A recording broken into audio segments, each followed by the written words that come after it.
Time now for your forewarned weather with Thomas Keyboy.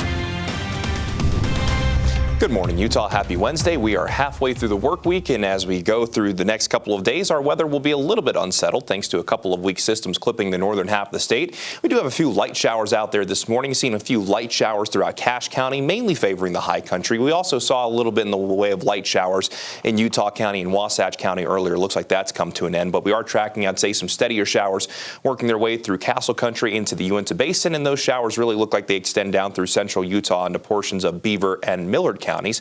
So say if you're traveling between Milford and Beaver, you might want to factor in some extra time just in case. Shouldn't be too much that gets in your way. And for most across the state, we're checking in with mostly clear to partly cloudy conditions, mostly cleared down in southeastern Utah from Red Cliffs Lodge and Moab. An absolutely beautiful sunrise underway. One thing that you might notice, though, is that the water is a little bit choppier than it typically is at this time of the morning because we do have a little bit of a breeze out there. So don't be surprised if you see the occasional wind gust around 15 to 20 miles per hour. Meanwhile, here's the current view from Alta. Absolutely stunning as we're starting off on this early Wednesday morning. Temperatures up north are mainly sitting in the 30s and 40s, while central and southern Utah mainly seeing a mix of 40s and 50s. There have been a few spots like around Lake Powell and St. George that have seen temperatures this morning mainly hang out in the 60s. If you're in southernmost Utah, your temperatures today really won't vary too much from what we saw yesterday. In northern Utah, thanks to this weak system moving through, temperatures will be a little bit cooler compared to what we saw yesterday, which means most will be about 5 to 10 degrees below our seasonal averages.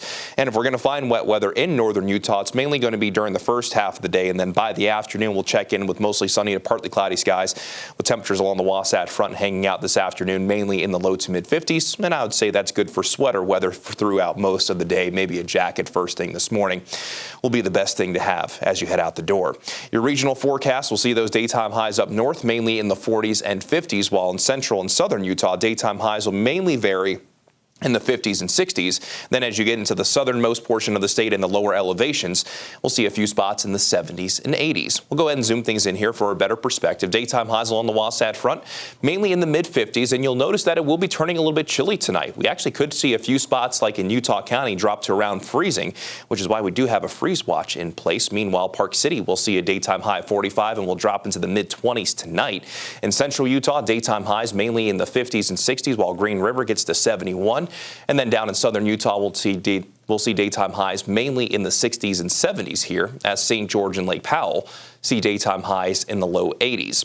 Let's begin the futurecast, and I'll start this at 1 o'clock this afternoon. That cold front will continue to work its way across the state, and you can see in southeastern Utah as we go from this afternoon to this evening, there will be that slight chance for a few showers with mostly dry conditions up north as high pressure looks to briefly build in as we go from tonight into first thing on Thursday.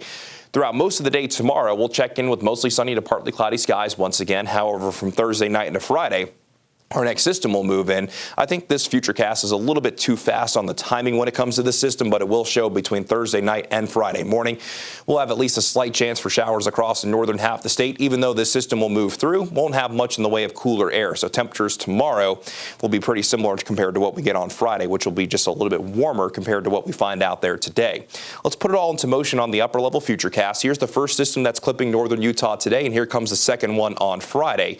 By the time we move from Friday into Saturday, that system moves away. High pressure briefly builds in. Winds will be out of the south, and daytime highs by Saturday will actually be quite a bit above where we should be for this time of year. But as quickly as we get above average temperatures, it looks like our next system will move in between Sunday into Monday. This will result in another drop in temperatures and also likely a decent chance of wet weather across the state, but we'll have to fine-tune the details as we get a little bit closer. In St. George, it's low to mid 80s the next couple of days, then warming up on Saturday before that brief cool down from the end of the weekend into next week, with a slight chance in St. George on Sunday. Along the Wasatch Front, slight chance the next few days with daytime highs staying a little bit below average, slightly milder for Thursday and Friday, mid to upper 70s on Saturday, and then you can see that unsettled pattern taking hold as we go from Sunday into early next week.